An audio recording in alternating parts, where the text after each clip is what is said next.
Hello friends. अप्रैल 12 1961 सुबह के 6:07 पर बैकनूर स्पेस स्टेशन से वोस्टॉक 1 का स्पेसक्राफ्ट लॉन्च होता है। ये सोवियत यूनियन के स्पेस मिशंस का एक हिस्सा था और इस स्पेसक्राफ्ट में बैठे हैं इसके पायलट और इकलौते एस्ट्रोनॉट यूरी गगैरिन, जो 108 मिनट तक धरती के ऑर्बिट में रहे, जिसके बाद वो 7:55 पर समेलोवका के गांव के पास लैंड करते हैं, जहां आज के दिन तक उनकी हिस्टोरिक फ्लाइट की याद में एक मेमोरियल मौजूद है। और इस फ्लाइट की सक्सेस की वजह से ही अगले 60 सालों में हमें इतने सारे सक्सेसफुल स्पेस मिशंस देखने को मिले, जिनमें अपोलो 11, 12, 14, 15, 16, 17 और भी बहुत सारे अनकाउंटेबल सक्सेसफुल स्पेस मिशंस शामिल हैं। और चलिए आज के इस वीडियो में समझते हैं कि वोस्टॉक प्रोग्राम कैसे सक्सेसफुल बनी और यूरी गगैरिन कैसे दुनिया के सबसे पहले एस्ट्रोनॉट बने। चलिए समझने की कोशिश करते हैं आज के इस वीडियो में।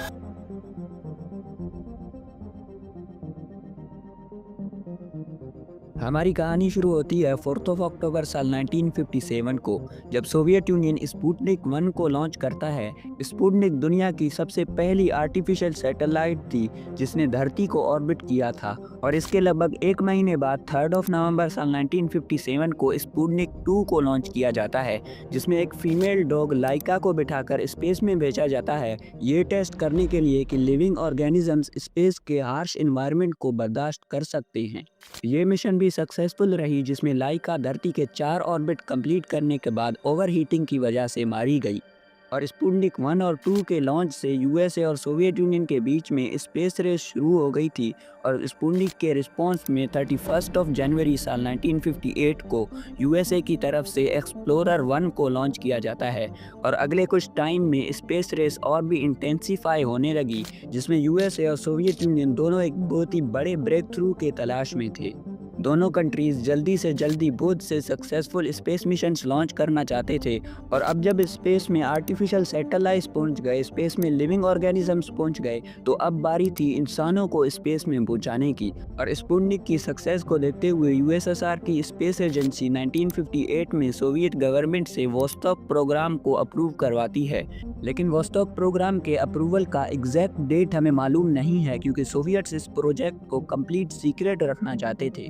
और इस वोस्टॉक प्रोग्राम का मेन मकसद इंसानों को सक्सेसफुली स्पेस में ले जाकर धरती पर वापस लाना था। और दिसंबर 17, 1958 को नासा प्रोजेक्ट एस्ट्रोनॉट को पब्लिकली अनाउंस करता है, जिसके बाद यूएसए के प्रेसिडेंट ड्वाइट डी आइजनहावर इसका नेम चेंज करके प्रोजेक्ट मर्क्यूरी रखते हैं।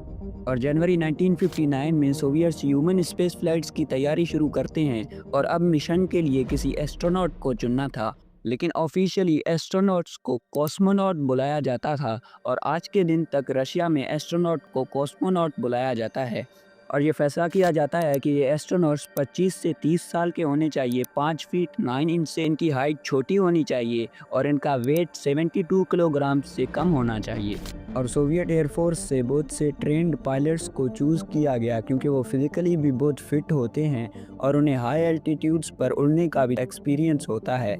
और बहुत से एयरफोर्स के पायलट्स के इंटरव्यू लिए गए, जिनमें से सिर्फ 200 को सिलेक्ट किया गया, लेकिन इन पायलट्स को ये नहीं बताया गया कि उन्हें स्पेस में भेजा जाएगा। और अक्टूबर 1959 तक इन लोगों से बहुत से फिजिकल टेस्ट लिए गए, और 1959 के एंड तक इनमें से 20 लोगों को सिलेक्ट किया गया। और अप्रैल 1959 को नासा ने भी 7 लोगों को ह्यूमन स्पेस फ्लाइट्स के लिए चूज़ किया, और सोवियट्स ने एस्ट्रोनॉट को ट्रेनिंग देने के लिए एक मिलिट्री बेस को यूज़ किया। और 30 मई साल 1960 तक ये 20 लोग कम होकर 6 तक पहुँच गए। और जनवरी 1961 तक इन सब ने अपने सारे टेस्ट कंप्लीट कर लिए थे, और यूरी गगैरिन इस लिस्ट के टॉप पर थे। और मई 1960 से लेकर अप्रैल 1961 तक बहुत से टेस्टिंग फ्लाइट्स किए गए, जिनमें कोई इंसान नहीं बैठा था।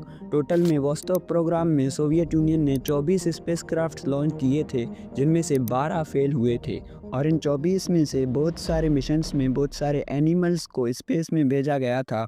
और मार्च 1961 में यूरी गगैरिन और हरमन टिटोव 2 सबसे अच्छे कॉस्मोनॉट्स थे।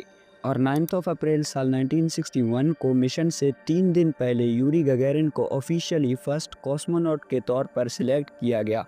लेकिन गरमन टीटोव को सिर्फ इसलिए सिलेक्ट नहीं किया गया क्योंकि उन्हें वोस्टॉक 2 जो 25 घंटे तक ऑर्बिट में रहने वाला था उसके लिए एक फिजिकली स्ट्रॉन्ग कैंडिडेट चाहिए था। और गैगारिन फिजिकली और मेंटली बहुत फिट थे, लेकिन टिटोव फिजिकली स्ट्रॉन्ग थे जो उन्हें एक दिन स्पेस में गुजारने के लिए परफेक्ट बनाता था। लेकिन वोस्टॉक 1 के लिए यूरी गैगारिन को ही सिलेक्ट किया गया और अप्रैल 12, 1961 को उन्हें स्पेस में जाना था। और इस मिशन को सक्सेसफुल बनाने के लिए एक वोस्टॉक के रॉकेट को यूज़ किया गया था जिसे R7 सेम्योर का नाम के एक ब्लास्टिक मिसाइल से मॉडिफाई करके बनाया गया था और इसी से ही स्पुतनिक 1 को लॉन्च किया गया था। और अब वोस्टॉक मिशंस के लिए उसी रॉकेट को और भी मॉडिफाई किया गया ताकि वो और भी अच्छी तरह से मिशन को पूरा कर सके। और इस पूरे रॉकेट को 5 मेन पार्ट्स में डिवाइड किया गया, जिनमें से पिछले 4 का काम स्पेसक्राफ्ट को लो अर्थ ऑर्बिट में पहुंचाना था और 5वां हिस्सा था मेन स्पेसक्राफ्ट जिसमें एस्ट्रोनॉट यूरी गगैरिन को बैठना था। और सारे इंपॉर्टेंट चीज़ें जैसे कम्युनिकेशन, फ्लाइट कंट्रोल और लाइफ सपोर्ट सारे इसमें मौजूद थे। और अप्रैल 12, 1961 को 6:07 पर वोस्टॉक 1 का रॉकेट लॉन्च होता है। सबसे पहले रॉकेट का पहला स्टेज अपने पावरफुल इंजन्स को इस्तेमाल करके एयरक्राफ्ट को ग्राउंड से उड़ाता है और उसे हाई एल्टीट्यूड पर लेकर जाता है। और ज़रूरत के मुताबिक मोमेंटम गेन करने के बाद फर्स्ट स्टेज को 60 या 70 किलोमीटर के एल्टीट्यूड पर निकाल कर फेंक दिया जाता है और बाद में सेकंड स्टेज शुरू होता है। सेकंड स्टेज भी स्पेसक्राफ्ट को काफ़ी आगे ले जाती है, लेकिन थर्ड स्टेज स्पेसक्राफ्ट को धरती के ऑर्बिट में पहुंचाता है, जहां रॉकेट का फोर्थ स्टेज स्पेसक्राफ्ट के ट्रेजेक्ट्री को सही करती है और उसके बाद फोर्थ स्टेज भी स्पेसक्राफ्ट से अलग हो जाता है। और यूरी गगैरिन और उनका स्पेसक्राफ्ट अगले 108 मिनट तक धरती के ऑर्बिट में रहकर धरती का एक चक्कर लगाते हैं, जिसके बाद उनका स्पेसक्राफ्ट धरती के एटमॉस्फेयर में इंटर करता है। लगभग 7 किलोमीटर की हाइट पर पहुंचने के बाद एस्ट्रोनॉट यूरी गगैरिन ने स्पेसक्राफ्ट से इजेक्ट होकर पैराशूट की मदद से सोवियत यूनियन के सेराटोव रीजन में एक सेफ लैंडिंग की और उन्हें वहां से लगभग 10 मिनट बाद रेस्क्यू कर लिया गया और आज के दिन तक उनकी लैंडिंग साइट पर एक मेमोरियल मौजूद है।